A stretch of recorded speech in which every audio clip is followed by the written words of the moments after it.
This is part one of the belt pouch digital leather pattern video.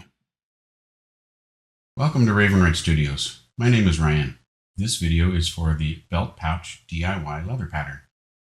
I will show you how to make one of these leather belt pouches from beginning to end. It comes in three sizes: the medium, the small, and a large. The belt pouch needs to be made from vegetable tan leather. It opens from the top. You can select your own closure. I prefer these tuck lock closures, but a sand brown button would work also, as well as any type of purse type closure.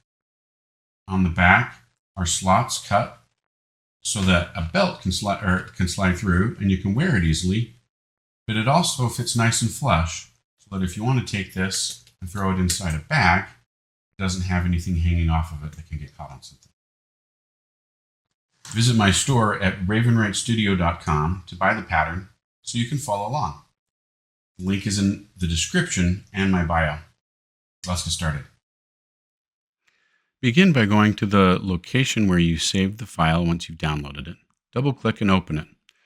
In this file will be all the pages that you need to create the pattern. There will be a key, a hardware and material list, and a list of instructions on how to assemble. And then behind that will be all the different pages that will be used.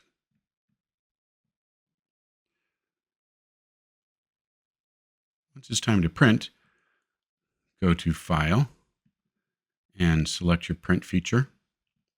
And I recommend going and making sure that you print in black and white.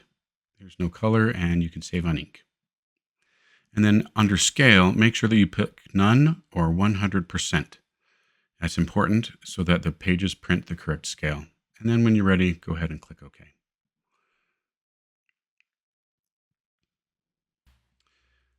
Once your pages are printed, this is what you'll have. So the first page there is a list of instructions, and followed by a material list, and then a key that shows all the different pages, followed by the pages printed in the correct size.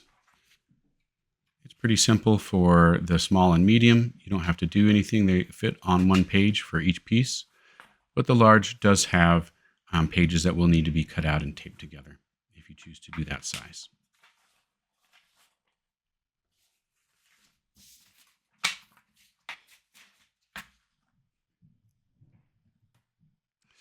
So the first thing we're going to do is take our sharp knife. You can use whatever you like. I prefer a utility knife. And we're going to cut around the pattern. And we're not going to cut up to the black line. We're just going to leave some white. We're going to cut it out of the page. You can see it doesn't have to be exact. You just need to leave some white around the edge of the pattern. Pretty straightforward. And then go ahead and do that for the other two pieces. There's only 3 pieces per bag in this pattern. Next, we're going to take leather that we've cut out and we're going to tape it. You can see this is a 5-ounce leather that I'm using. I recommend using between a 5 and 7 ounce. If you go heavy with a 7 ounce, there are some challenges, and I'll explain those as we go. But this is a 5-ounce vegetable tan leather. That means it doesn't have any dyes and it's not hot stuffed with extra oils that you might find in an oil tan.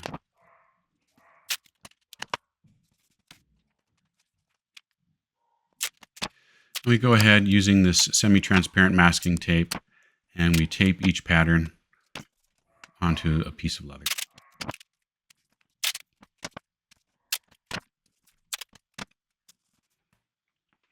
Okay, using a punch board and a 1.5 millimeter punch. And I start by taking a piece of tea candle that I've stripped out of the metal. And I go over the stitch lines. Then using your Leathercrafting hammer, go ahead and punch holes on every location where there's a hole. I like to go one at a time. It's a zen, peaceful thing for me, but if it drives you crazy, you can use a multi-punch. The holes that I use are approximately 6 millimeters apart in each pattern.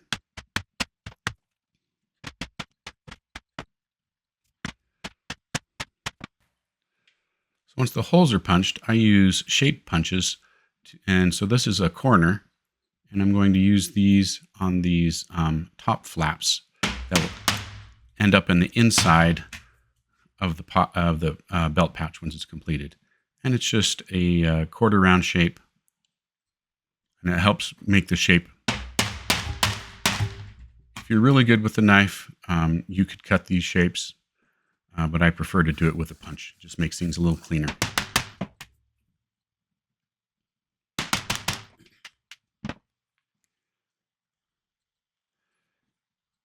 Then there's this curve that will be at the bottom of the pouch as well.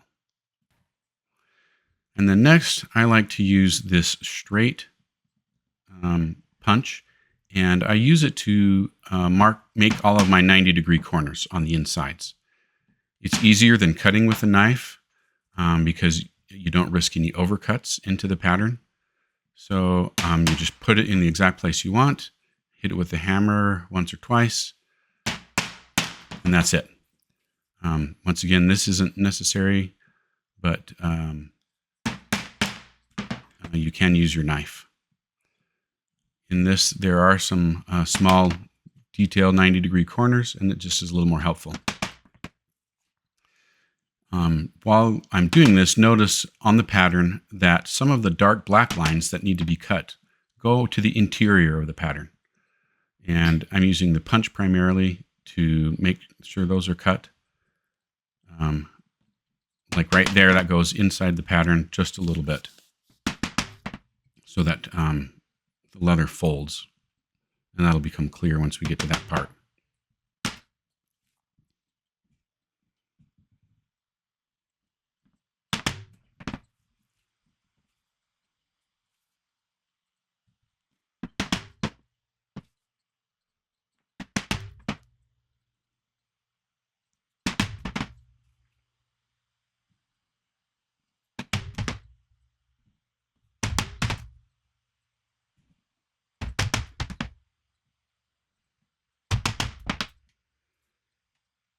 Once I've got all of those cut, we can go ahead and move to the next one. This is a middle piece. It will be sandwiched in between the two exterior pieces. That's why I call it the middle.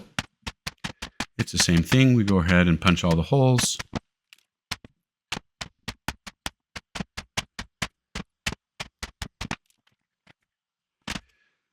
Use a shape to cut the corners, and we go ahead and we do the same thing with the back piece.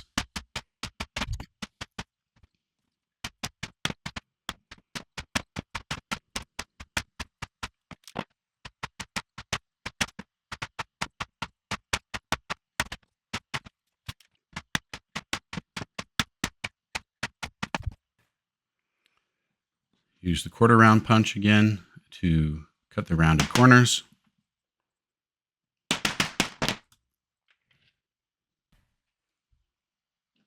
Now I'm using a 4 or 4.5 millimeter punch, hole punch, and I'm doing that at the top of each slot. And that will help make the slots. So we punch a round hole, and then just use our knife to cut out the remainder of the slot. So I'm going to use my metal ruler as a guide. You can freehand it if you're accurate, but I prefer to give it a metal edge to cut against. And my sharp knife, depending on the thickness, you may need to go over it once, twice, even 3 times. This is a pretty stiff, robust leather I'm using, even though it's just 5 ounces. Sometimes the 5-ounce leather I get is a little easier to cut, but this one was pretty stiff.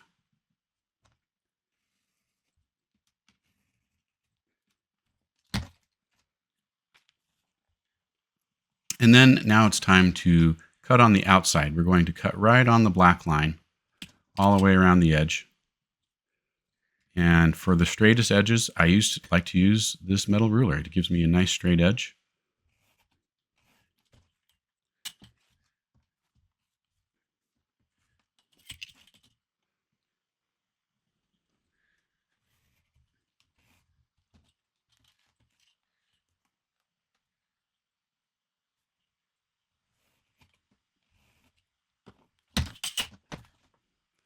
Okay, now the curved portion of the opening, you will probably have to freehand. That's what I'm doing here, is cutting it freehand. As you can tell, I get quite close. You can see my head as I'm leaning in to make sure that I get right on the lines.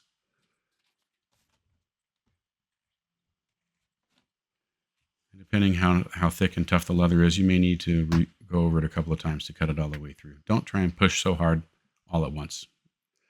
Now I'm just going to use some rough sandpaper to shape the edges a little bit. You could use your knife or sandpaper or a file, anything you'd like, but this is one of the methods I prefer. It helps me clean up my edges and shape them up.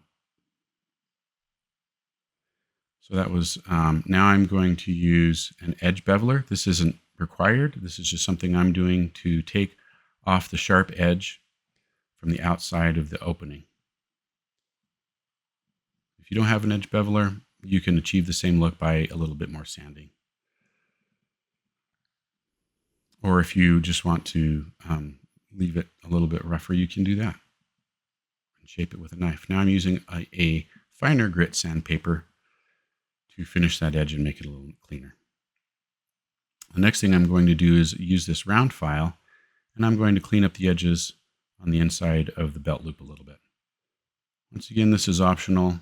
Not everybody has a whole set of round files on hand, but that's okay. You could use the sandpaper as well and just kind of stick it in the slot. But since this is a round hole and I had a round file, I thought I'd go for it.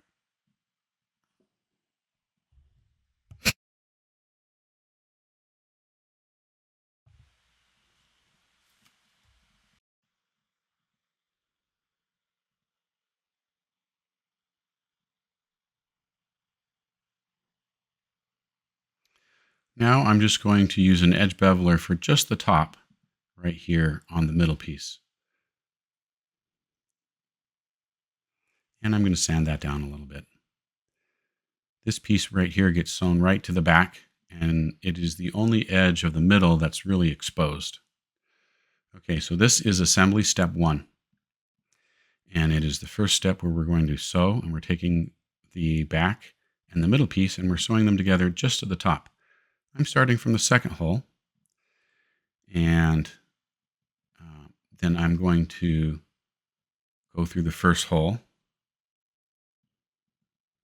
And I like to put my needles through the leather at the same time through the holes so that I don't catch the thread. There are other methods that you can do. You can pull the thread tight and then put the needle in one at a time. But either way, you need to make sure not to catch the threads. This is a standard saddle stitch method. Then I'm going back through the second hole again. So that gives me a really strong double stitch on that first stitch.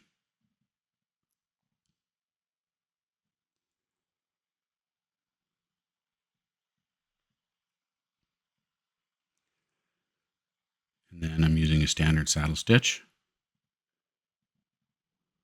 to pull through. And saddle stitching, to make it clean, can take some practice. And you want to make sure that you always put the needles through the same way. So I'm putting the top needle through first and pulling the bottom needle through and then pulling it tight. And you want to pull the stitches pretty tight on this.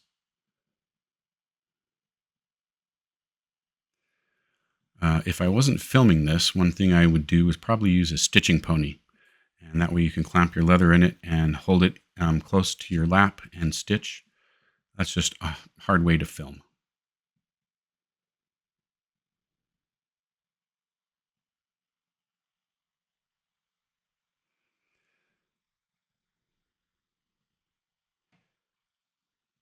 Okay, now we've reached the end, and the way to finish is we're not going to tie a knot or anything. What we're going to do is we're going to back stitch 3 stitches. So we're not going to put both needles through the holes again at the same time. We're going to do it one at a time.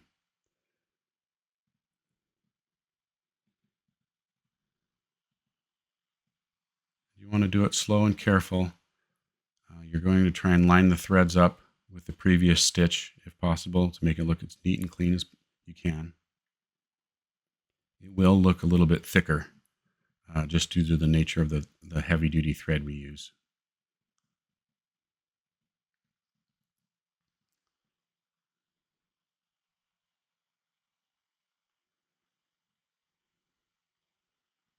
So I've gone up ahead and gone back 3 stitches.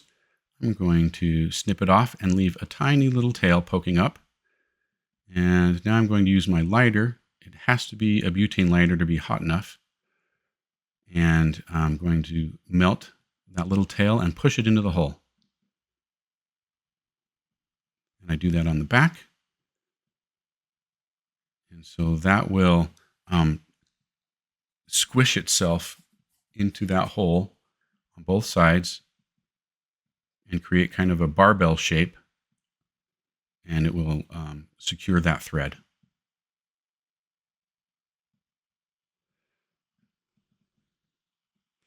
Assembly step 2, I'm going to lightly etch the light gray lines.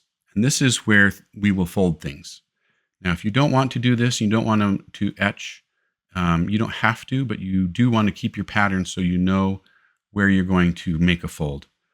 You can do it on the flush side as well. This is actually the front side, but if you turn it around and match up the pattern, you could do it on the flush side and etch it there. And if you've got a very thick leather, I did this with a 7-ounce leather, and it was very thick, and I actually did it on the flush side, and I used a stitch marker that cuts out some of the leather to make it a little bit easier. But here I'm just using an awl, and I'm gently scratching it on the surface so that I know where I want to make my bends. But once again, that's optional, and that's where the light gray lines are. So you can see my little bits of scratches. They're nice and straight because I used the leather. So this is assembly step 3, and I'm going to moisten the leather.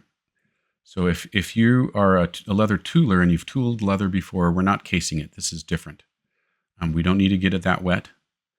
In fact, if you get it that wet, it won't work. It'll be too soft. So we're just moistening along the lines where we intend to bend. And we want to do it on both sides. Some of the bends are bend in and some of the bends bend out. And that will become clear as I demonstrate.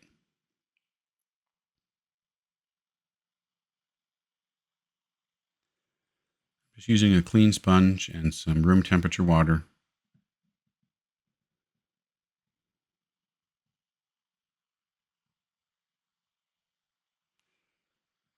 Okay, and now we're going to bend along those lines. So the bottom bends in. This is like a box. And the edges of the bottom also bend in, the side edges.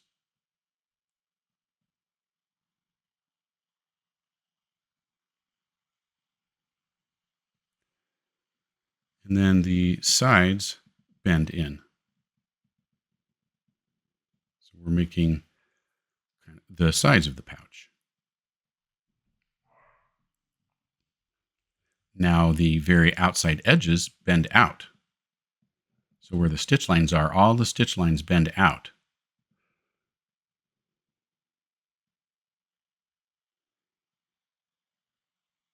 So the stitch lines bend out and all the other bend lines bend in.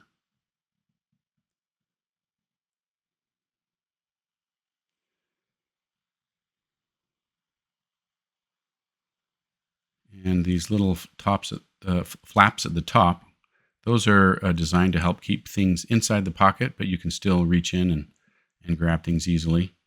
Those bend in.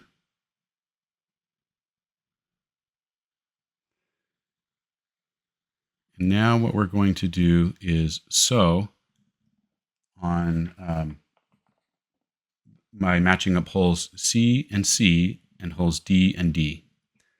And we're sewing the bottom to the sides. And the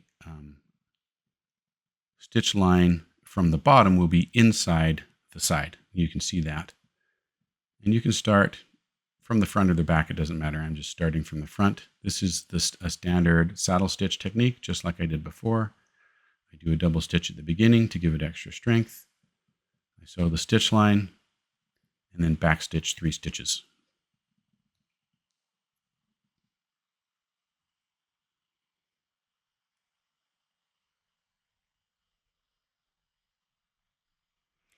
And I prefer to do the sewing while the leather is still damp so that we can continue to shape it as we sew. So that stitch line gets bent out. See, it'll match up like that. And that's complete. And now I'm going to use a thread burner. This is just another way that you can cut and burn threads. You can go ahead and use scissors and a lighter through the whole process, but this is just another example. It cuts with the heat and also melts the thread, and then you push it into the hole just like as if you'd used a lighter.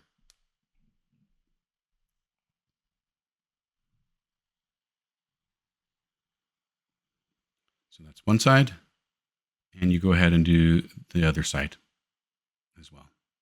So it's exactly the same.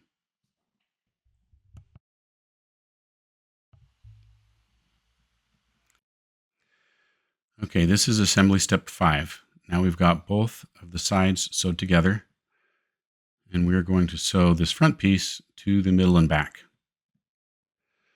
So I'm going to use these stitch holders. They're pretty easily available on Amazon or any other internet website that might carry things like this. And what they do is they go together kind of like an earring, if you wear an earring, and they just help hold the stitches in place, the holes in place while you sew. And because the leather is wet and we're trying to wet mold it, it can be a little bit floppy, and we want to hold it in place. You could also use binder clips, or you could do basting stitches if you wanted to hold it in place, or you could just freehand it if you don't want to try and hold it in place. It's possible. I've done it on a couple different examples. So I've made several of these, and this is my last example because I got better.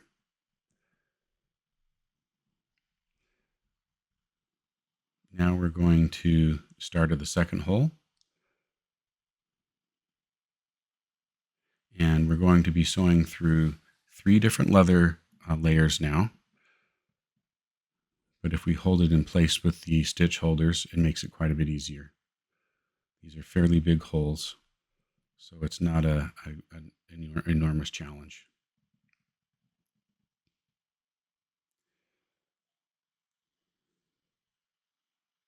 I'm going to go through the first hole now.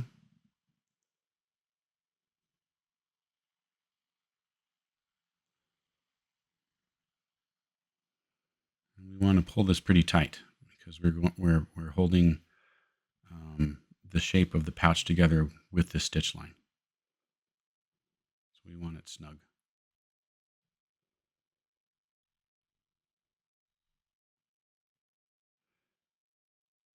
I'm going to go back through the second hole again.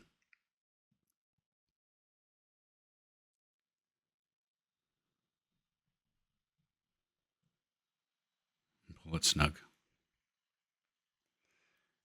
And then continue sewing this stitch line.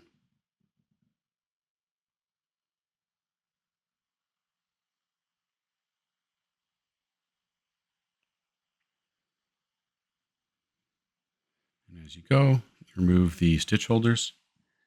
And one thing to try and do is to line up all 3 layers so they're as flat and smooth on that surface right there as possible. And if you can do that, that can save you a little bit of time when it comes to sanding and burnishing the edges.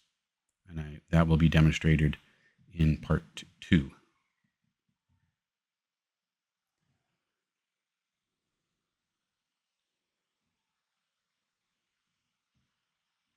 So this essentially sews in the shape of a square. We sew down one side, and then down the bottom, and back up the other. And as I mentioned, we want to pull these stitches pretty tight, make it pretty snug.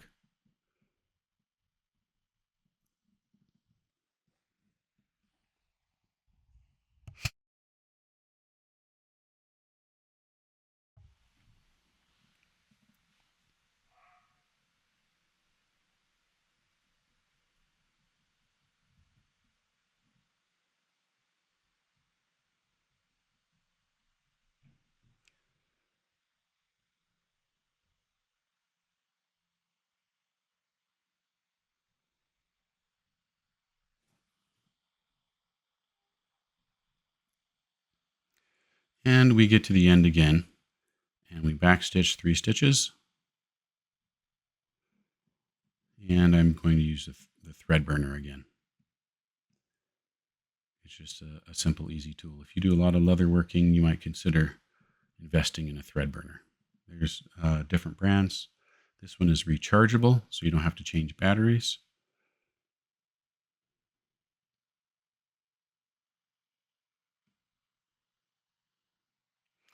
And so now that you've reached this point, it's time to form the leather again. Make sure that it looks the way you want it to.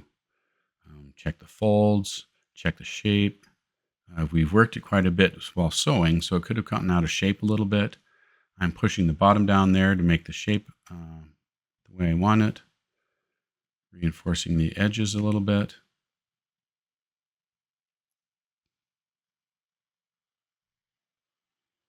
This is your chance while it's still damp to improve the shape to the way you'd like it. Now, because it is kind of free form, it won't be perfect. There's a different technique if you want to make something exactly perfect. It also requires woodworking. So I didn't do that in this. This is just a simple wet form.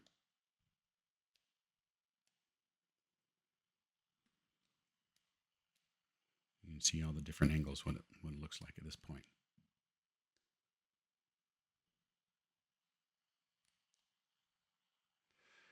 Okay, I let it dry for a bit, so you can still see it's a little damp, but it's quite a bit drier. And now we're going to wet mold the top. So everything is sewn, and this is really the last step to make it take its shape.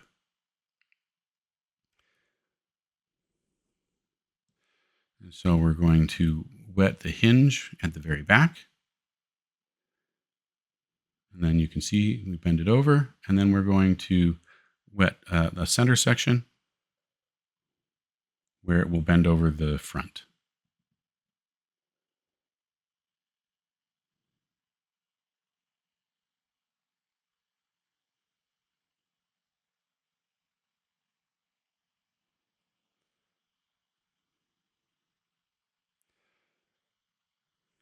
So we work on the back, we pinch it.